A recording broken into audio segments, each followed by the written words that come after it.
తణుకు నియోజకవర్గంలో కూటమి అధికారంలోకి రావటం ఖాయమని ఆరిమిల్లి రాధాకృష్ణ ధీమా వ్యక్తం చేశారు. వైసీపీ బంగాళాఖాతంలో కలవటం తథ్యమని అన్నారు. ఇక తణుకులో ఇంటింటికి వెళ్లి ఆయన ప్రచారం చేశారు. చంద్రబాబు, పవన్ కళ్యాణ్, మోదీ ఉమ్మడి మేనిఫెస్టో ప్రజలకు మేలు కలిగేలాగా ఉందని కొనియాడారు.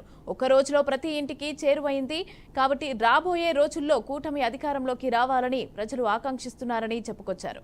తాము అధికారంలోకి రాగానే వైసీపీ పాలనలోని ప్రజా వ్యతిరేక విధానాలను రద్దు చేస్తామని చెప్పారు. కాపు కార్పొరేషన్ ద్వారా వారి అభ్యున్నతికి కృషి చేస్తామని రాధాకృష్ణ తెలిపారు. మే 13న జరిగే ఎన్నికల్లో కూటమికి పట్టం కట్టేందుకు ప్రజలు సిద్ధంగా ఉన్నారని రాధాకృష్ణ వ్యాఖ్యానించారు. ప్రచార కార్యక్రమాల్లో వివిధ వర్గాలని కలవడం జరిగింది. ఈరోజు 14వ వార్డులో ఇక్కడ స్థానిక నాయకుల ఆధ్వర్యంలో పెద్ద ఎత్తున స్వాగతం పలికి ఎంతో ఉత్సాహమైనటువంటి వాతావరణంలో ప్రచార జోరు ఊపందుకున్నటువంటి పరిస్థితిని మనందరం కూడా చూడొచ్చు.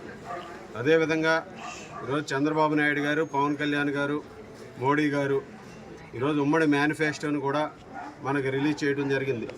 వైఎస్ఆర్ కాంగ్రెస్ పార్టీ రిలీజ్ చేసిన మేనిఫెస్టో పేలవంగా ఉంటే తెలుగుదేశం, జనసేన ఉమ్మడి మేనిఫెస్టో, బీజేపీ ఉమ్మడి మేనిఫెస్టో ఈరోజు ప్రజల గుండెల్లోకి, అదేవిధంగా ప్రతి ఇంట్లోకి కూడా ఈరోజు దూసుకు వెళ్ళిందని సందర్భంగా తెలియజేస్తున్నాను.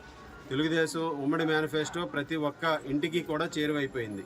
ఒక్క రోజులో ప్రతి ఇంటికి కూడా చేరువై వారందరూ కూడా ఈరోజు రాబోయే రోజుల్లో తెలుగుదేశం, జనసేన, బీజేపీ కూటమి అధికారంలోకి రావాలని ఆకాంక్షిస్తున్నారు. ముఖ్యంగా ఈరోజు అన్ని వర్గాలకి, బీసీలకు కానీ, ఎస్సీలకు కానీ 50 సంవత్సరాలకే పెన్షన్ ఇవ్వటం కానీ, అలాగే డిఎస్సిని ఉద్యోగస్తులకి ఎన్నో వేలుగా ఎదురు చూస్తున్నటువంటి మెగా డిఎస్సిని నిర్వహించడంతో పాటుగా ప్రతి సంవత్సరం జాబ్ క్యాలెండర్ని ఈరోజు నిర్వహించడం జరుగుతుంది. అలాగే రైతులకు సంబంధించి 9 గంటలకి నాణ్యమైనటువంటి ఉచిత విద్యను ఇవ్వడం జరుగుతుంది.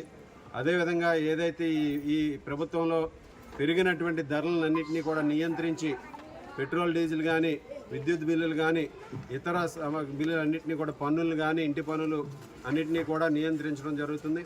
అలాగే ముఖ్యంగా ఈరోజు పట్టణాల్లో దోపిడీ చేస్తూ ఈ ప్రభుత్వం చేసినటువంటి చెత్త పన్నును కూడా రద్దు చేస్తామని సందర్భంగా తెలియజేస్తున్నాం.